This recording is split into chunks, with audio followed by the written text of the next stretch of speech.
वसल्लम पर, आपके जानिसार सहाबा कराम पर, अहले बैत पर। हमारे मुल्क दुश्मन को ये लगता है कि वो पाकिस्तान को शायद नक्शे से नीस्त तो नाबूद कर देगा, लेकिन वो नादान ये भूल गया कि पाकिस्तान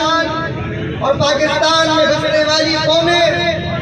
वो कौमें हैं कि जिन्होंने लॉर्ड माउंटबेटन